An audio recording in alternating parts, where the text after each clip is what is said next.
Good morning, students. Welcome to science class. We are reading chapter 1, Teeth and Microbes.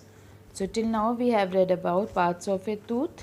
ठीक है, आज हम पढ़ेंगे टूथ डीके के बारे में. ठीक है, टूथ डीके मतलब जब हमारी दांत सड़ने लग जाती है या रॉटन हम कह सकते हैं इसको, तो क्या होता है और ये क्यों होता है, हम उसके बारे में पढ़ेंगे.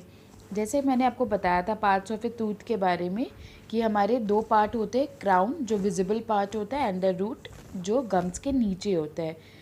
फिर जो वाइट आउटर कवरिंग है उसको हम इनेमल कहते हैं. इनेमल के ठीक नीचे वाली लेयर को डेंटाइन कहते हैं और उसके ठीक नीचे जो सॉफ्ट वाली लेयर होती है उसको हम पल्प कहते हैं. और पल्प में क्या होता है, नर्व्स और ब्लड वेसल्स होते हैं. ठीक है, तो हम सारा काम इनेमल से करते हैं. ठीक है, लेकिन कोई भी चीज़ हमारे बॉडी की हो या कोई भी चीज़ का हो, अगर हम उसका केयर नहीं करेंगे तो क्या होगा, वो चीज़ तो धीरे धीरे ख़राब होने लग जाएगी. तो वही चीज़ के बारे में आज हम पढ़ेंगे. When we eat, small bits of food may stick between our teeth. कोई भी चीज़ हम जब खाते हैं तो ये तो ऑब्वियस सी बात है कि हमारे टीथ जितने भी हैं उनके बीच में हल्का फुल्का स्पेस रहता ही है. तो कुछ भी हम खाते हैं तो वो वहाँ पे जाके वो खाना स्टक कर जाता है, अटक जाता है. When we do not brush our teeth properly, this stuck food rots and our teeth get covered with a thin sticky layer of germs called plaque. फिर क्या होता है, जब भी हम कुछ खाना खाते हैं, खाना खाने के बाद हम अपने माउथ को अच्छे से वाटर से क्लीन करते हैं. बहुत जन ब्रश भी करते हैं और करनी भी चाहिए. लेकिन अगर हम ब्रश कर रहे हैं और उसको ठीक से नहीं कर रहे तो क्या है, जो वो स्टक जो फूड है हमारे दांतों के बीच में वो वहीं पे ही रह जा रहा है. जस्ट एक फॉर्मेलिटी के लिए हमने ब्रश कर लिया तो कोई फ़ायदा नहीं हुआ. आपका जो स्टक फूड है वो नहीं निकला. तो ब्रश करना और ना करना एक बराबर है. और जो ब्रश ही नहीं कर रहे, जो वाटर से अपना माउथ क्लीन ही नहीं कर रहे, तो वो तो आपके दांतों में वो खाना फंसा हुआ ही है. फिर उसके बाद आप दोबारा कुछ खाते हो, उसमें कुछ और फंसता जाता है और वो फंसा हुआ फूड क्या हो जाता है, आप कभी भी फील करोगे. जब भी हम कुछ खाते हैं तो हमारे दांतों पे अगर हम टंग से अगर आप फील करोगे तो वो इतना फ्रेश फील नहीं होता है. ऐसा लगता है जैसे कुछ कोई लेयर है जो हमारे दांतों में चिपक गया है.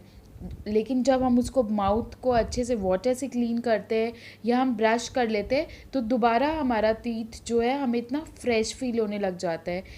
लेकिन जो थिन स्टिकी लेयर है उसको अगर हम ठीक से नहीं क्लीन करेंगे तो वो जम्स बन जाता है. दांतों में पड़े पड़े वो जम्स बन जाता है और वो उसको हम कहते हैं प्लाक.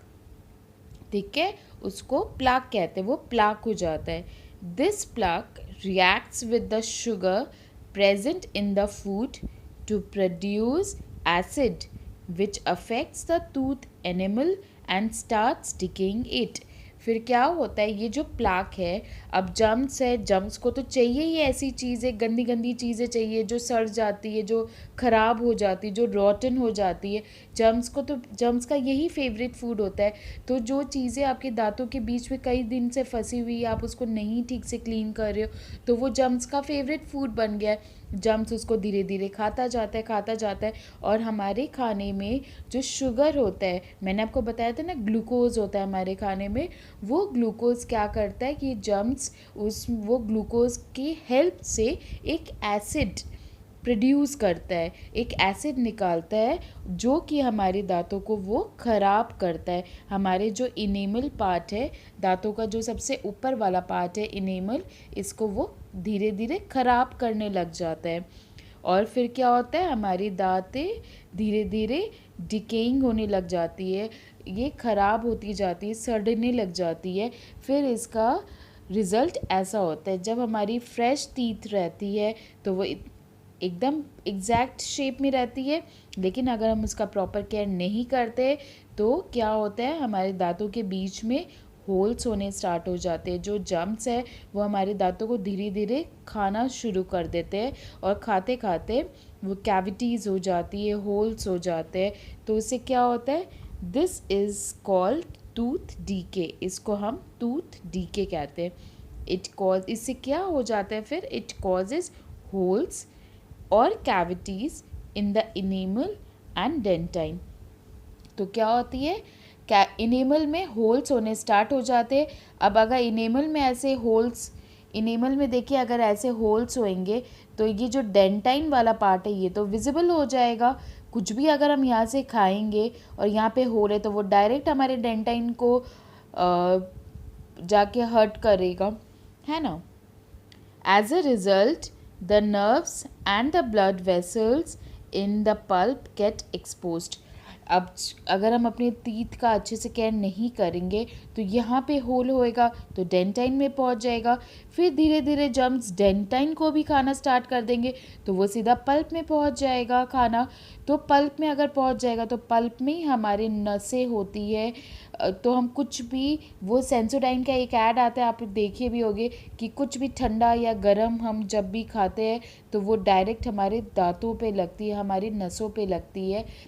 तो वो क्यों होता है, क्योंकि इसको सेंसिटिविटी कहते हैं। इसकी वजह से होल्स, जो हम अपने दांतों का अच्छे से केयर नहीं करते हैं तो उसकी वजह से क्या होता है, हमारे जो कैविटीज़ हो जाती है दांत में वो धीरे धीरे हमारे दांतों को ख़राब करना स्टार्ट कर देती है, होल्स करना स्टार्ट कर देती है। तो हम कुछ भी ठंडा या गर्म खाते हैं तो वो डायरेक्ट हमारे पल्प में जाके लगता है। पल्प में हमारी नसें होती है, वो हमें फ़ील करवाती है कि अभी हम कुछ ठंडा खाए और अभी हम कुछ गर्म खाए, तो हमें ऐसा फील होने लग जाता है। व्हेन एनी कोल्ड और hot thing comes in contact with these exposed nerves we get a toothache। तो इससे क्या होता है, हमारे दांतों में दर्द होना स्टार्ट हो जाता है और हमें बहुत ज़्यादा इससे तकलीफ़ होती है। तो इससे बचने के लिए हमें क्या करना चाहिए ये मैं आपको नेक्स्ट वीडियो में बताऊंगी। एक चीज़ है, जैसे हम अपनी बॉडी की एक्सरसाइजेस करते हैं उसको फिट रखने के लिए, वैसे हम अपने टीथ की भी एक्सरसाइजेस कर सकते हैं। वो कैसे, we should eat salads and fruits as they give a lot of exercises to our gums. हमारे गम्स को, अगर हमारा गम स्ट्रॉन्ग रहेगा तो टीथ ऑटोमेटिकली स्ट्रॉन्ग रहेगी। तो हमारे गम्स के एक्सरसाइजेस के लिए हमें क्या करना चाहिए, ज़्यादा से ज़्यादा सैलड्स खाने चाहिए, फ्रूट्स खाने चाहिए। Salads means carrot, cucumber, onion, कुछ भी इस तरह के सैलड्स जो होते हैं वो हमें ज़्यादा से ज़्यादा इनटेक करना चाहिए, क्योंकि हम ये जितने खाएंगे उतना ज़्यादा हम च्यू करेंगे और जितना ज़्यादा हम च्यू करेंगे उतना ज़्यादा हमारी गम्स की एक्सरसाइज होगी। They also improve the blood flow inside them.